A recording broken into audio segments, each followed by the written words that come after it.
Hi folks, and welcome to Monza. Gotta love this place. Let's crack on with the fast lap.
Right then, fast lap done and dusted, so let me show you. Rules tab, have a read. Always mention this on all my track guides.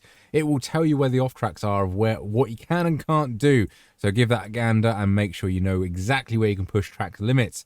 Otherwise, the info tab for you, we are using the fixed iRacing Monza setup, 79 Fahrenheit for track temp, and also 44 moderate usage, so that can be higher or lower in the race. I'm not sure what it will be, but I always pick 44 as nearly right in the middle, and 44 is my car number, so it's right in the middle anyway. The lap I'm actually going to show you is not my fastest lap, which is up here, which is a 1:43.172. It's not that one because I couldn't set that time again, so my rule says I can't do that.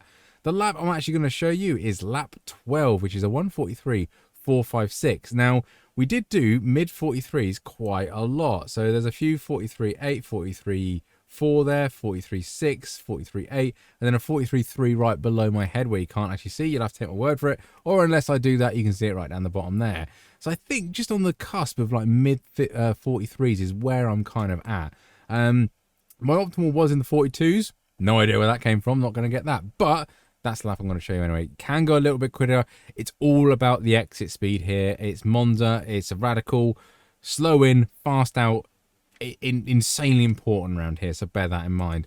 Otherwise, what I'd like to show you is above my head is my Discord, where the OLAP, BLAP, turn sheet, and replay file will all be hidden in there. And also what I'd like to do now is show you my split time, so you can see exactly where I'm gaining my time and where I might be losing it compared to your lap time, so you can see where you need to focus on. Otherwise, I think that's enough of me waffling. Let's crack on with the guide. Right, Monza, this fantastic place. We are hunting down into turn 1 at this point. This straight is absolutely huge. Slipstream is going to be a thing all the way around the lap, so be careful. Make sure you move, stick, and try and survive the race. 200 and 150 board, about halfway between them, braking in a nice heavy straight line, and don't lock a tyre here. Really bad to lock a tyre, you will fly straight on. Use a little bit of the green concrete to open up the corner. You can cut this apex, but be careful, there is a slowdown if you cut it anymore, and all we're looking for is to clip this apex and feed in that power nice and easy. Be careful of wheel spin. You see I do get a little bit of counter steer there. You want to try and maximise the acceleration out of here as best you can. It's always about getting a clean exit through here, so bear that in mind. Curva Grande, absolutely flat. Just be careful of slipstream around here. It is going to be a thing, and you are going to have some battles into the braking zone. Talking about braking zone, we are using the bridge and the shadow of it into this second chicane. Brake in a nice heavily straight line as best you can. You see I do take a little bit too much entry speed because I get a little bit of oversteer here, but cut that curve as best you can. Short shift into third to try and minimise wheel spin on exit here. It is a faster chicane than the first one, so you can get a little bit of exit. First of the Lesmos coming up, great corners these. We're using a very dark tree there, which is brilliant. Brake nice and easy into this one, slow it down. When you see that orange barrier there on the inside, start feeding the power in. You can run a little bit wide here. And if you do get an off track down here, make sure you run wide on this second Lesmo. So just before the 50 board, we are braking. Nice and easy for this one. You can take the curb, but it's a little bit bumpy in this thing, so try and avoid it. Get on power as early as you can, and as I say, if you get an off track on the first one, make sure you use all of that curbing. May as well get some extra lap time out of your 1X. Right, another long straight again. Slipstream, definitely a thing, and we're coming up to Ascari. I do not advise going too wide through here. You'll lose too much lap time, and it is a little bit tricky and tight through here, so bear that in mind. We're using the bridge or advertisement, whatever you want to call it, but we're using the shadow. Brake again, nice heavy straight line. Avoid the sausage curbs. They are very dangerous through here. They hit the front wing or front curb, whatever it is, and yeah, don't do it anyway. Try and keep nice and tight. You can see the throttle trace. Now I'm on full throttle. Bit of a lift there to make sure we don't understeer wide. Very easy to do through there, but make sure, again, don't hit them sausage curve through there. Another decent long straight for another slipstream fest down into Parabolica now.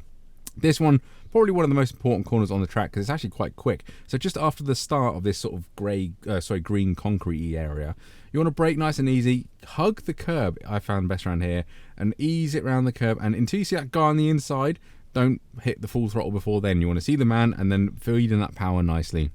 Let the car drift out.